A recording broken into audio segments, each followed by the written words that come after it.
الحمدللہ والصلاة والسلام علی رسول اللہ اما بعد فاعوذ باللہ من الشیطان الرجیم بسم اللہ الرحمن الرحیم۔ روایت بالمعنی کے بارے میں امام مسلم کا کیا موقف ہے؟ روایت بالمعنی کا مطلب یہ ہے کہ صحابہ رسول اللہ علیہ السلام سے کوئی حدیث سنتے تھے،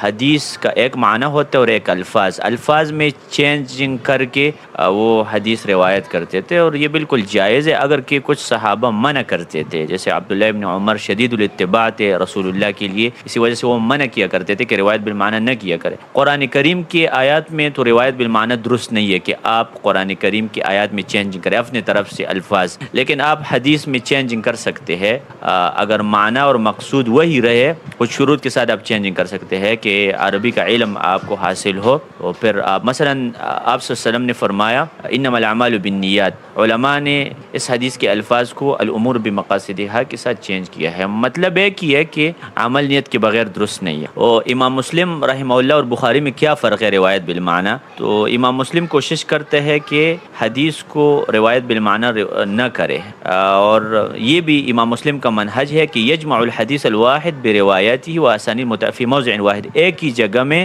ایک ہی حدیث کی تمام اسانید تمام الفاظ ذکر کرتے ہیں تو دارس اور قاری کے لیے طالب علم کے لیے آسان ہوتا ہے کہ اس حدیث کی تمام اسانید کو ایک ہی جگہ ان کو مل جائے کہ باب کے تحت۔ تو کیونکہ امام مسلم رحمہ اللہ اپنے ملک میں مقیم تھے اور کتابیں بھی ان کے پاس تھی تو وہ کتابوں کی طرف رجوع کر سکتے ہیں، اور امام بخاری چن کے سفر میں تھے تو اس لیے وہ روایت بالمعنی کے اوپر انہوں نے فوکس کیا ہے، اور کیونکہ ان کے لیے مشکل تھا کہ ایک حدیث کی بالکل سیم الفاظ تمام مسانید ایک جگہ۔ دوسرا ہے کہ امام بخاری رحمہ اللہ ایک حدیث سے فقہ مسائل کا استنباط کیا کرتا تھا، تو اسی وجہ سے وہ ایک حدیث کو ایک ہی جگہ نہیں ذکر کرتا تھا بلکہ مختلف ابواب کے تحت ایک ہی حدیث کو بار بار لاتا ہے۔ حافظ ابن حجر کہتے ہیں وما فضلہ یعنی صحیح مسلم به بعض المغارب لیس راجعا الى الصحیہ، بعض مغرب کے علماء جو کہتے ہیں کہ صحیح مسلم بخاری سے بہتر ہے، اس کا مطلب یہ نہیں ہے کہ صحیح مسلم بخاری سے صحت کے لحاظ سے بہتر ہے، بلکہ اس کی ایک وجہ یہ ہے کہ بخاری روایت بالمعنی کو جائز سمجھتا تھا اور حدیث کا